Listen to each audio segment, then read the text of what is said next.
Good afternoon. Here is the national news from BGI TV, Baba Bangede Imo TV. I am Mobire Rebila Lawal. First are the major headlines for the national news.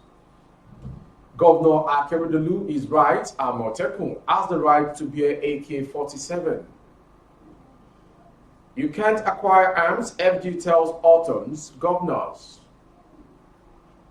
Soludo laments killing of 3 vigilantes. Also on the news, health workers issue fresh strike notice to FG. And on sports, on a good result, on the 17 Women's World Cup, Flamingos bounce back, trash New Zealand 4-0. Now the news in detail. The Yoruba Self-Determination Movement, YSDM, has called on the governors of the Yoruba states to equip the Western Nigeria Security Network, Amotekun, with AK-47 to enable them to match Fulani terrorists for fire. The organization said it is in its full support of Governor Rotimi Akeredolu of Ondo in the quest to make sure that members of the Amotekun are properly equipped to defend the citizens of the Yoruba state against terrorists of the Fulani stock that have been rampaging the forests of the southwest.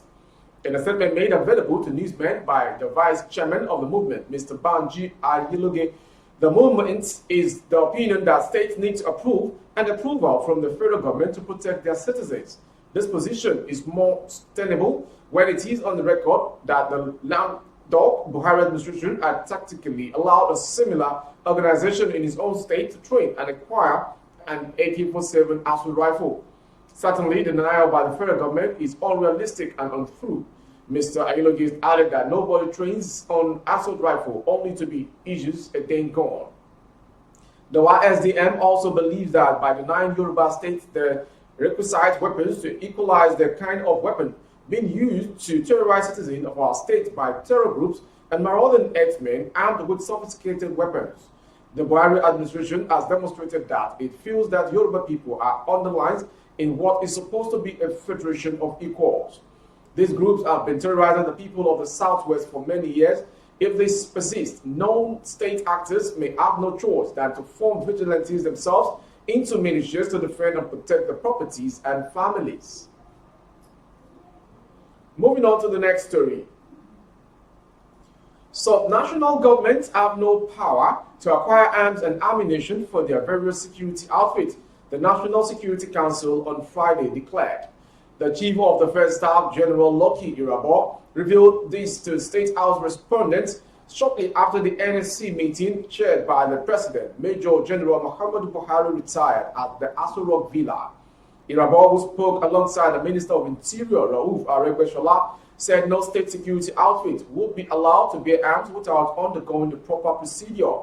This follows a 1-month ultimatum issued by the Benue State Governor, Samuel Ortom, who on Thursday threatened to procure AK-47 rifles for the state volunteer community guards if his people endorse it.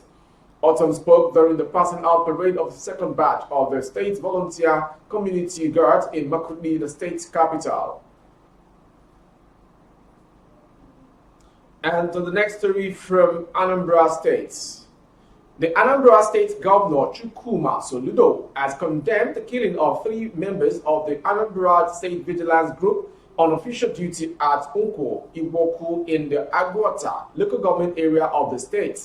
In a statement in Oka on Friday, the governor's press secretary, Christian Aburume, gave the names of the victims as Okeke Emeka, Inyalo Orizo, and Chukwuma Obeago. The victims were killed when some yet to be identified assailants opened fire on them on Wednesday. Condemning the killings, the governor reiterated that those responsible for the killing of the 3 vigilantes will be fished out wherever they were to face justice. The governor also reassured that the government was on the trail of those who attacked Senator Ifeanyi Uba's convoy, where some of his orderlies and security details were killed and will soon be brought to face the full wrath of the law. He commiserated with the families of the deceased and Iboku community, assuring that the death of the vigilantes would not be in vain. He added, this particular act of killing is inhuman and totally unacceptable. The perpetrators will surely not go scot-free, as we are fully determined to fish them out to pay dearly for their crimes, he stressed. Moving on to the next story, as regards health workers. The Senior Staff Association of Universities, Teaching Hospitals, Research Institute, and Associated Institutions has issued a 7-day ultimatum to the federal government to pay arrears of hazard allowances on its members. The association disclosed this in a communique signed by its acting chairman, Mr. Kabir Mustafa, and acting secretary general, Mr. Joseph Ubokwe, after a 2-day meeting in Calabar between October 12th and 13th. The association resolved that it could no longer guarantee continued services if its members were not paid all the arrears owed between 1 week to avoid an industrial crisis in the health sector. They said despite writing severally to the federal government, the payment has been delayed, adding that the government selectively paid 4 and 5 months in trenches to doctors while sidelining other health workers. Finally, on the national news is the sport news. Nigeria's under-17 women's team, Flamingos, got back to winning ways at the ongoing under-17 Women's World Cup in India with an impressive 4-0 win against New Zealand on Friday. Nigeria dominated all through the game at the Fatoda Stadium, Goa. India, as goals from playmaker Amina Bello, 15-year-old Miracle Hussaini, talented youngster Taiwo Afolabi, and substitute Etim Enyong, secured the crucial win against New Zealand.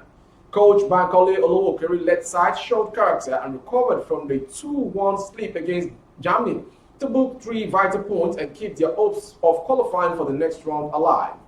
Amina Bello opened the scoring for the Flamingos in the 16th minute after an early attack from the team. The defender Miracle Hussaini continued her fine form and scored a second goal of the tournament with a fine strike in the 34th minute as Nigeria led 2-0 at halftime. Promising talent Taiwo Afolabi increased the goal advantage with a spectacular long-range strike in the 75th minute as Falconet player Etim Enyong came off the bench to complete the Flamingos' 5-star performance with a beautiful goal.